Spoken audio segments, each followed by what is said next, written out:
Monday on CBS, the NCAA tournament comes down to its final night. Kevin James and Jerry Stiller star in the hilarious King of Queens as CBS has some slam dunk comedy to celebrate. Monday night on CBS. I don't want to sit next to you two Monday night. It's Duke against UConn. It's going to be. That guy looked like us eating dinner last night. 137 laps complete. We're under caution. A lot of damage on pit road. Dick Berggren. Sure is. The mechanics and especially the bodymen will be very, very busy in North Carolina tomorrow, Mike. The number 43 of John Andretti has significant damage up front, so much that the radiator is cocked in the car. They've had to replace the lower radiator hose in it, but they're going to at least try to get it going with the radiator that's in it now.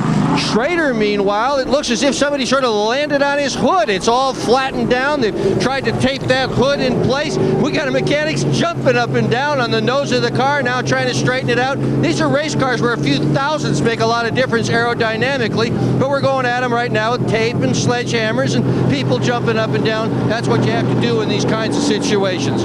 Let's go to Bill Stevens. And this looks like a rugby scrum on the front of the 60 car of Jeffrey Bodine. We talked at the top of the show. We had a lot of confidence. This is really going to be disappointing. Oh, very. Yeah, we had a great car. The Power Team Chevrolet was really running good. We had a bad spark plug in the beginning of the race. We had to come in and fix that. The team did a great job there. And, we started from the back. We've gotten up to, I guess we're 19th on our restart.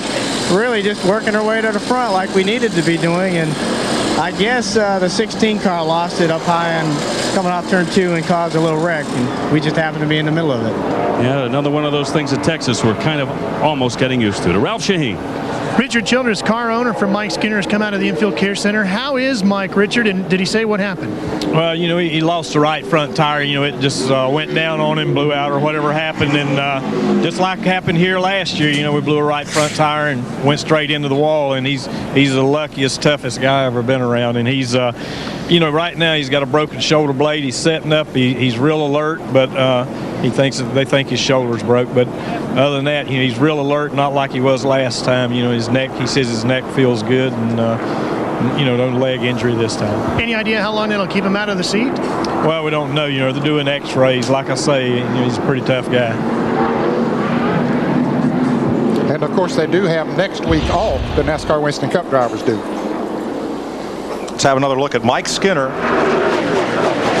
That's Kevin. 98 of Rick Mass. There's LePage's car coming to rest and out of the race. Joining Jeff Gordon, Jeffrey Bodine, and LePage. And a lot of damage to the cars of Mast, Andretti, and Schrader. Ralph? Well, Kevin LePage has come out of the infield care center as well. Kevin, what happened to you? I'm not sure, Ralph. The guys built me a great car from Liberty. I didn't qualify that well, but we were racing up to the front. And I got on the outside of Robert Presley over there, and I don't know if there was some fluid down from the Mike Skinner deal or what happened. The car just jumped out from underneath me, and we had been complaining all day long it was tight, so I don't know. I think there might have been something on the racetrack I get into, and, I just hate it because we had a good race car, and, our day ended now. Tough break for the Vermonter, Kevin LePage. Elliott Sadler led a lap a bit ago. First time he's done that in Winston Cup competition. He became the 8th leader of the race. He has been into the pits several times during this caution period, Mike, and he just came back in now, topped off the fuel, and head back out as we get about ready to get the green. See everybody weaving around there, making sure all the tires are up and good, and they're getting all the debris off. After you have so much metal and stuff on the racetrack, you want to zigzag back and forth. Make sure you scrub those tires clean before you ever go in that next corner. And again, we have the situation of the double file restart. Lead lap cars on the outside. That's the Labonte brothers, Mark Martin, Kenny Irwin, Dale Jarrett, Tony Stewart, Ward Burton, Wally Donovan. The lap down cars on the inside. And it's not so bad getting into turn 1 on the outside, Mike, because they're not up to full speed then. But if they're still out there when they go into turn 3, then they have to be very, very careful. Coming up through the gears and back to the green flag at lap 140. They'll have a hard time making a lap up on Bobby Labonte the way he took off there in that green car, leading this pack around through turn 1. You can see his brother in chase now as they come off turn 2. They've got a little bit of breathing room there, and here comes Terry Labonte after little brother for the lead. It doesn't matter whether thick blood there or what. It's got a good run coming off of turn 2 and just bolted right out into the field. Back up to full speed now to complete this first green lap.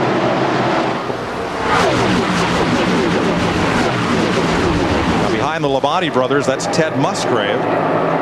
And the Butch Mock, number 75, who is now 1 lap down. Yeah, and Buckshot Jones there in the 00. He's also a lap down. They're in between Mark Martin, who's running along in 3rd place right now. And Martin has a bit of a cushion. Derek Cope in the Chuck Ryder, number 30, 1 lap back. Behind Martin. 29 cars on the lead lap. So that means Musgrave is running in the 30th position. And you mentioned Cope, who's in 31st position. Brothers are trying to check out on the field here. They've got an advantage of about 0.3 of a second as there are lap cars behind them. And we'll look at this battle. 14 there, that's a new paint job and a new team. Randy LaJoy is the driver, the Busch Series champ, going to run a few races for Irwin Simo Racing. Doing a great job first time out here. Randy LaJoy, a very gifted race car driver, and you know, he ran a few races last year. There was a 50 car last year at this time. It's the number 25 that Wally Dallenbach's driving now, but he will make an impression on this sport before it's all over. We see Nemechek up in the high groove. Buckshot Jones got into the wall a little bit coming off of turn 4 the last time around. Caused some scrambling around up there. The car's trying to get by him, but he's dropped way back in the pack now. I don't think he hit the wall very hard. Back at the front, the Labonte brothers from Corpus Christi, Texas. Terry, 2-time Winston Cup champion. Bobby, the way his career has been going, likely will be someday. And behind them, the 2 lap cars continue to battle. Now Mark Martin got by these lap cars. You see him now. He's clear and free there in 3rd place. Now he has a free racetrack to move up a little bit. One thing I think he's probably doing right now is making sure there is not a problem with any of the tires on his car. He's going to take care of them for just a little bit and move up at his own discretion. One thing that you don't want to do is, see, it hasn't been long since they ran a couple of laps after they put new tires on the car, but for the first 5 or 6 laps after you put new tires on, you don't want to drive that thing down into the turn as hard as it can possibly go, because you have a tendency to heat up that right front tire and have the pressure to build up more than it would if you go in there easy. And Mark Martin is a master at that, of going into the turns very easy, not get that air pressure out of kilter, and then a little bit later on he can come back and run very good. They used to make a distinction between racers, fellows that would hustle the car like a Dale Earnhardt, a Tim Richmond, a Rusty Wallace, and drivers like a Bill Elliott, a Richard Petty, who would conserve and take care of the car. Earlier we mentioned David Pearson. Does Mark Martin strike you as being a good balance of both a driver and a racer? Well, he's a very, very smart person. Also, he didn't get it real quick. He made an attempt to be a Winston Cup driver and failed the first time down here. Went back home, regrouped himself, come back, got a ride with Jack Roush, and he worked his way into being one of the nation's top drivers.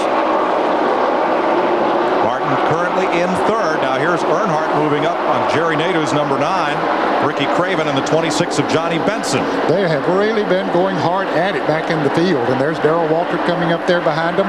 Darrell Waltrip's racing everybody on the racetrack he can find that he can get close to today. You see him looking on the outside. He's made some great passes today up on the high side of the racetrack. And that's why there's more than 200,000 people here, buddy, not just because of him, but because the battle for 22nd that we're watching is every bit as good as the battle up front. Yeah, and you can see Darrell Waltrip there. He looked down and saw the 98 car there of Rick Mast running a lot slower and just eased up in between 2 cars. That's experience. For 4th place, Dale Jarrett just took it away from Kenny Irwin, got a run coming off of turn 4, went by going into turn 1. Well, I tell you, the story's right there in that 20 car, though. I think Stewart, he has so much talent as far as a race car driver. See him running right on the bottom. Look how quick he is in the corner, coming up on Kenny Irwin Jr. and looking to the inside, down the front straightaway. Asked him what his plan is for Sunday. He said, make laps and finish. And for a driver that is used to being so aggressive, as he takes that bottom lane for Ward Burton right there, he's used to being so aggressive. So it must be kind of tough to dial back and just make laps and be steady and be consistent. and learn and get that car to the front. Yeah, well, he sits on the outside pole at Daytona Beach, Florida, and we were all amazed. But if you think back, he started this career when he was 8 years old. He was a go-kart champion, a Silver Crown champion. Everything this kid's ever done, he's been a winner at. That's true. Let's check with Ralph. Mike, this is a very aggressive race team that Tony Stewart is driving for. Just before the Atlanta race, the team was already at the airport. The engine builder called them just before they got on the plane, said, guys, I think I found you an extra 10th.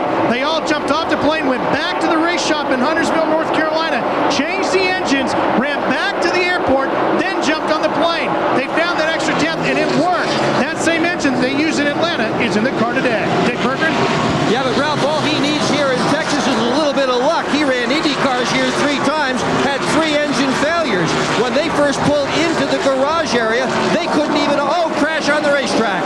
It is the number 14 of Randy LaJoie with a lot of smoke down the front straightaway. I believe he kept it off the wall as he came along, and something grenaded, and he took it down to the track apron. Did a great job of getting out of the groove before he ever got to the corner. That would have caused a lot of problems because there is a lot of oil on the low side. There he is coasting down the back straightaway. He has the engine shut off now, just coasting back into the pits. Yeah, I think it was an engine problem. We saw a lot of smoke coming from the car. And for fear of liquid on the racetrack, the caution is out. We're going down into turn 1, and down on the flat there's a big black mark of oil where it goes down on the flat part of the racetrack. Him being aware of what it does to the racing surface, he got off of it before he got to the corner. 5th yellow flag of the day. Former Busch Series champion Randy LaJoie, who's from Connecticut. He was having Go Duke. Go Duke. He was having a great run here today. You know, a lot of people, that's a brand new team. Ernie Irvin is one of the owners of this team. And a lot of people question whether they'd even be able to make the field, but he qualified very well here and was running well in the race. So a tribute to the team and Randy himself for doing a good job, and unfortunately heading to the garage area now. He was a first-day qualifier. Ned, 14th position was where he started today. As the field comes onto pit road, watch the 66 of Darrell Waltrip. Way up high on the racetrack. Oh, he gets into the outside wall there. You can see Joe Nemechek in the 42 had to check up there and dive to the bottom of the racetrack. That did not help the handling on that race car. Bill Stevens. Down at Terry Labonte's pit, they're taking on 4 tires, same setup. Jack Van Dane Giddy gets the driver's side up. He jammed his thumb badly on the last pit stop, had it wrapped in a rag, but talk about playing in pain. He's got the car up and down, and they're away to Ralph Shaheen. 4 tires going on Bobby Labonte's car. Kenny Irwin makes the changes as well. Now, he had something really loose inside the cockpit of the car, did Kenny Irwin. They gave him a 7-inch strip of tape to let him fix it himself out on the racetrack. Dick Berggren? Remember how we told you tires could play into this thing? Mark Martin just did an 8.03 pit stop. Why? He took outside tires only. Well, buddy, there's that strategy coming into play again. 2 tires versus 4 or none. Well, and the other thing, if you have a few laps on a tire, it does not get as hot. Sometimes you leave that tire on there. If you know the inside tires are working extremely well, and you know you have to have rights to get into the corner and keep the power on the race car, if you can get track position, take it.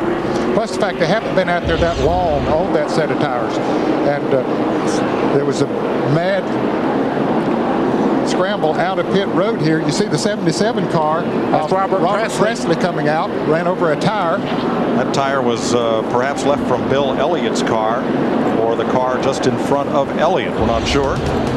But we're under caution at 154 laps. We'll be right back to Texas Motor Speedway after this.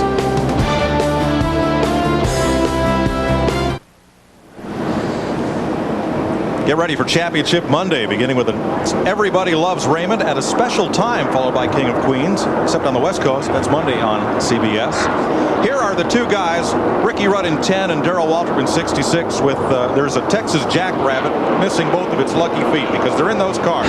Rudd got a lap back when a caution came out a while ago. He had passed the leader. He got back on the lead lap, and Darrell Waltrip just slapped the wall with the right side of the car, and then the caution came out so he could come in and check and and see if they had any damage. Let's show you what happened to Darrell Waltrip here. Okay, Darrell Waltrip is this car right here. Watch him when he gets up here. He gets way wide there. Whammo! Right into the outside wall. That don't look like a tough shot, but look on the wall. What